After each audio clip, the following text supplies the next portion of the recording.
They laughed when a janitor walked into the meeting, until he started talking.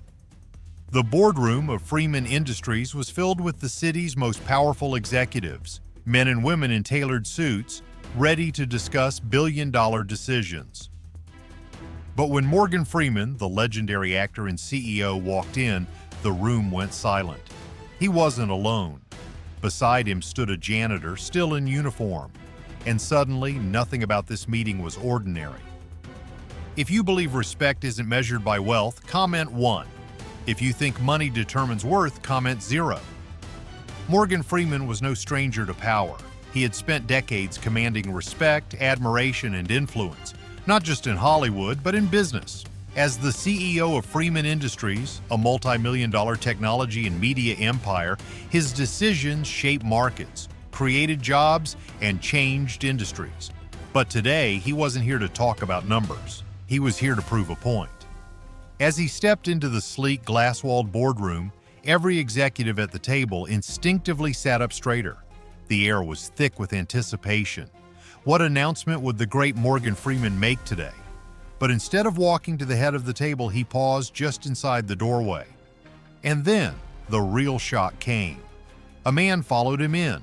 Not a high-profile investor, not a financial strategist, a janitor. Still in his dark blue uniform, Marcus Reed held his cap in his hands, clearly uncomfortable. His boots were slightly dusty from a morning of cleaning the very floors these executives walked on without a second thought. The murmurs started instantly. Who is this? What is happening? Is this a mistake? One executive, Lawrence Whitman, cleared his throat loudly. Mr. Freeman, he said carefully, his gaze flicking between Marcus and the billionaire CEO. What's going on here? Morgan smiled, taking his time before answering. Then, with a calm authority that silenced the room, he spoke.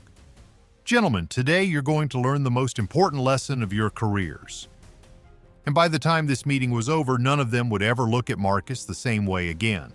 The silence in the boardroom was thick, stretching between polished mahogany walls and over the gleaming glass table where Freeman Industries' most powerful executives sat.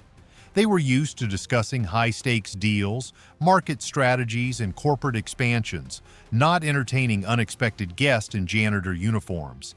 And yet, here they were. Morgan Freeman stood at the head of the table, his expression calm, unreadable.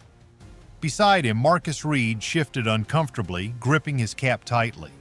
To the executives in the room, he was invisible. Until now, the murmurs had died down, but the tension in the air remained. Lawrence Whitman, the company's CFO, leaned forward, his fingers interlaced on the table. His tone was polite, but laced with thinly veiled irritation. Mr. Freeman, he began carefully, we have a lot to discuss today. I'm sure there's a reason for this interruption. A few of the other executives shifted in their seats, nodding in agreement. Marcus looked down, avoiding their eyes. Morgan's lips curled into a faint smile. An interruption, he mused.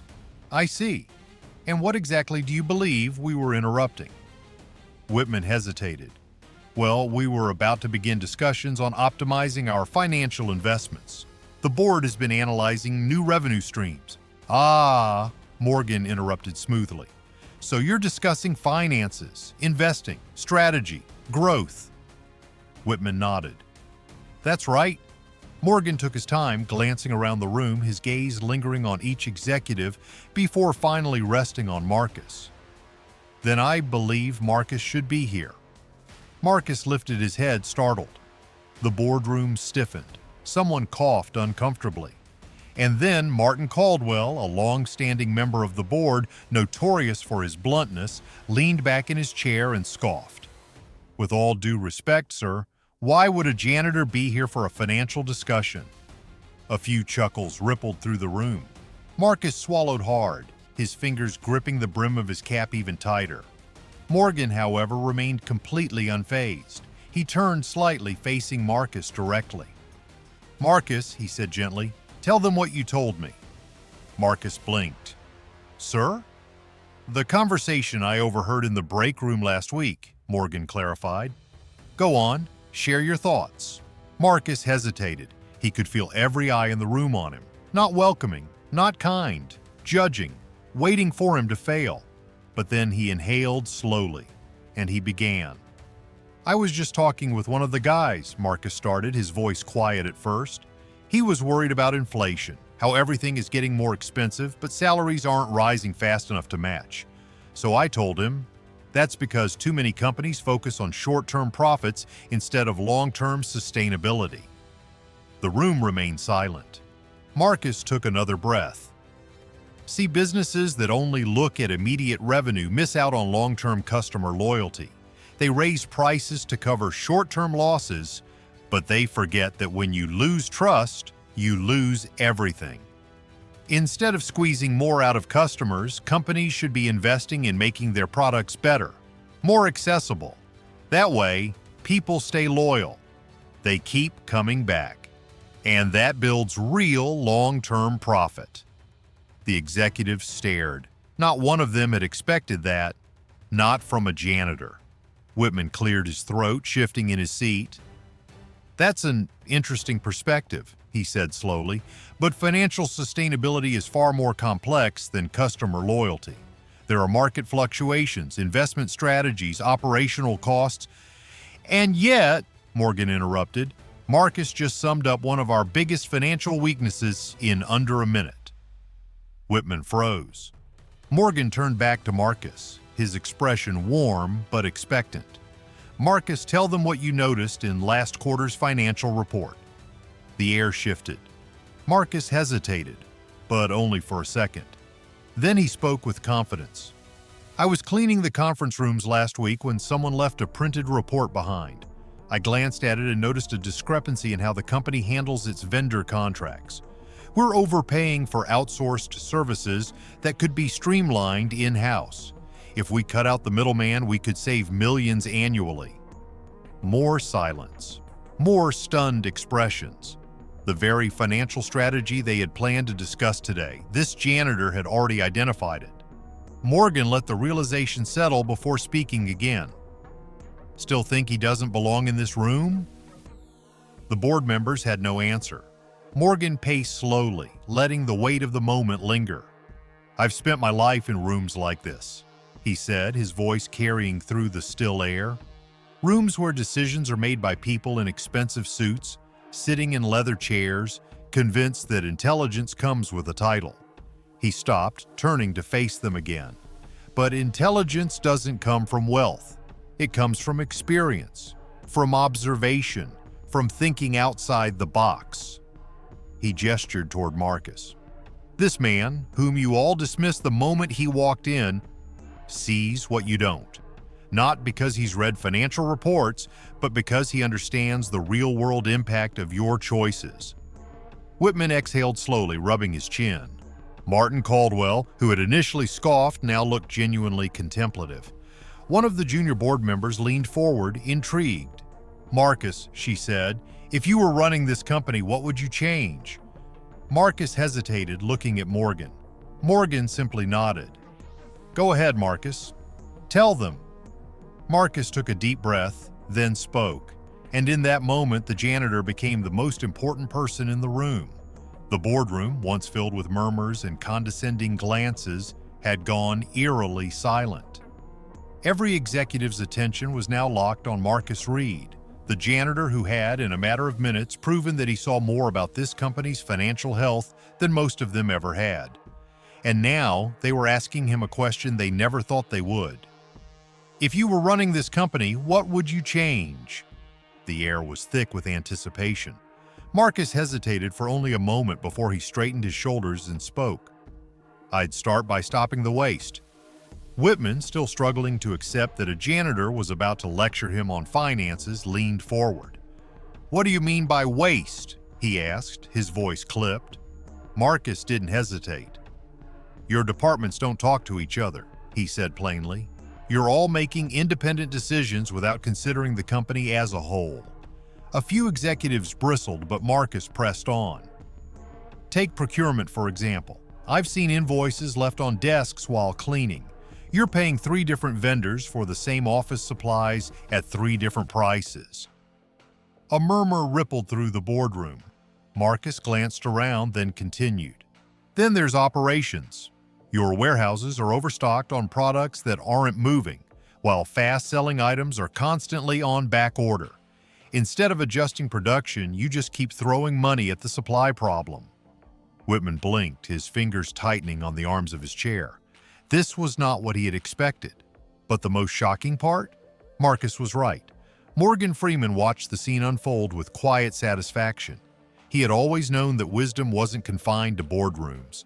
Now his executives were finally seeing it too, but he wasn't done proving his point. "Marcus," Morgan said smoothly, "tell them about the meeting you overheard last week." Marcus nodded. "I was cleaning the executive lounge and overheard a conversation about budget cuts. There was a discussion about reducing staff in lower-wage positions to improve margins." Several executives stiffened. They hadn't expected their private conversations to resurface. "But what you're not seeing," Marcus continued, "is that cutting jobs at the bottom won't fix the problems at the top." Now they were listening. "This company doesn't have a labor problem. It has an efficiency problem. You don't need to fire workers. You need to fix how you operate." Martin Caldwell, who had been one of the first to mock Marcus, now looked at him with genuine intrigue. "So what would you do instead?" he asked. Marcus exhaled. "First, I'd consolidate vendor contracts and negotiate bulk pricing. That alone would save millions." He looked at Whitman. "Second, I'd streamline inventory management. Invest in predictive analytics so you're producing what actually sells instead of overloading warehouses with inventory no one wants." Then, he turned to Morgan. "And third, I'd stop making decisions based purely on spreadsheets and start listening to the people who actually work for you, because they know where the real problems are." Silence. No one had anything to say, not because they disagreed, but because Marcus had just laid out a strategy that made more sense than anything they had discussed in months. Whitman, who had spent his career as the company's financial gatekeeper, finally spoke. "You realize," he said carefully, "that the kind of changes you're talking about would require a complete restructuring of our financial strategy?" Marcus nodded. "Yeah, that's the point." Morgan chuckled softly. "Tell me, Whitman," he said, "is there anything Marcus just said that isn't true?" Whitman hesitated. He wanted to argue. He wanted to dismiss Marcus to remind everyone that he was just a janitor. But he couldn't, because Marcus was right.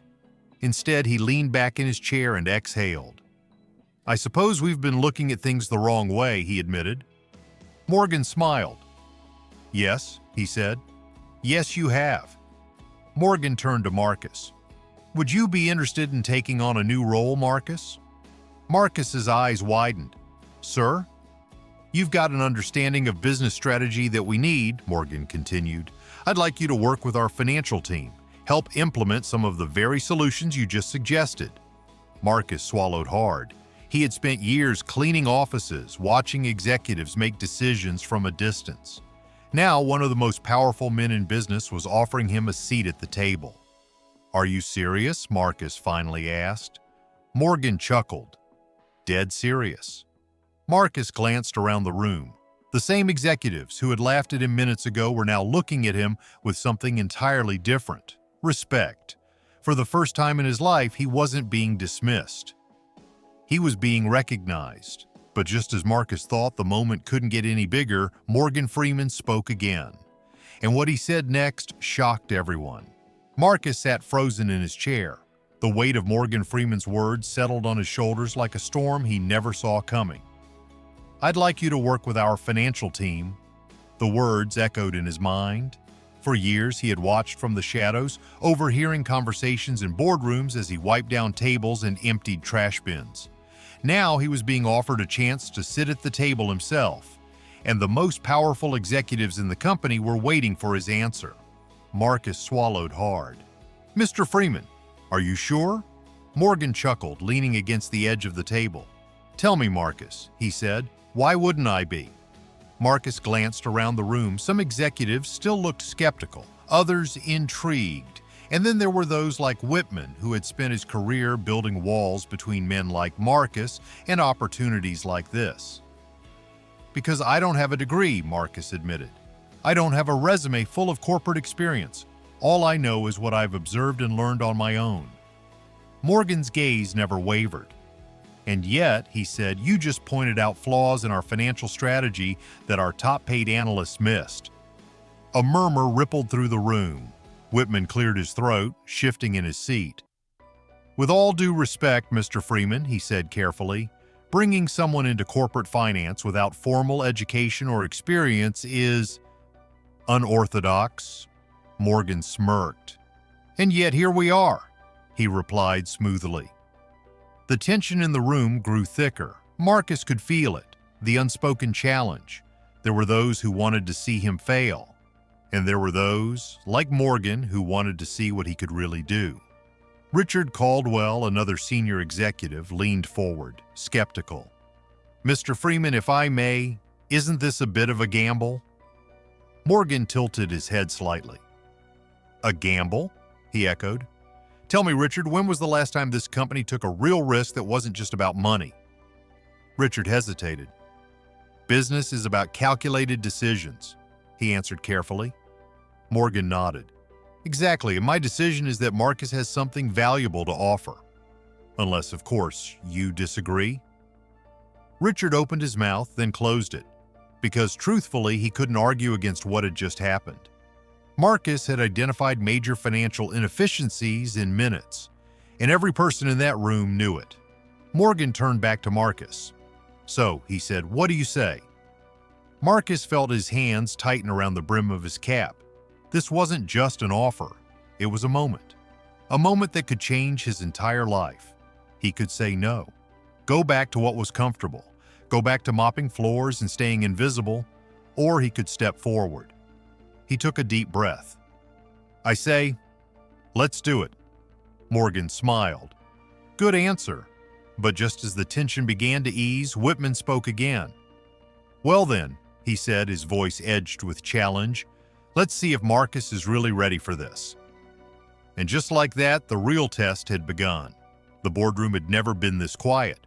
Marcus Reed, the janitor they once dismissed without a second thought, was now at the center of their world, and the executives of Freeman Industries had to face a hard truth. They had been blind. They had spent years believing wisdom only came from wealth. That expertise was measured by degrees and titles, not experience and observation. But today, a man in a janitor's uniform had done what their high-paid analysts had failed to do. He had seen the flaws in their system before they did, and no one in that room could deny it. Whitman, the CFO who had resisted the hardest, slowly leaned back in his chair. For the first time, his expression wasn't dismissive. It was thoughtful. Then he exhaled and looked directly at Marcus. "Looks like I underestimated you." Marcus blinked. "You did?" No anger, no resentment, just the truth. Whitman let out a short chuckle, shaking his head. "Well then," he said, "I suppose we have a lot to learn from you." Morgan Freeman smiled. "We all do." The meeting ended not with tension, but with something far more powerful: understanding. Marcus had been given a chance, and now he would prove to them that greatness isn't about where you come from, it's about what you do when given the opportunity. Because in the end, true intelligence isn't found in a suit or a title, it's found in those who are willing to see beyond their own expectations. Through this story, we realize that respect should never be based on status, titles, or appearances. Marcus Reed wasn't given a seat at the table because of privilege. He earned it through knowledge, observation, and hard work. Too often we assume that intelligence comes in a polished package, that power is reserved for the wealthy. But the real lesson here is simple. True worth is found in those who see what others overlook, because the greatest minds aren't always in the boardroom. Sometimes they're the ones cleaning it.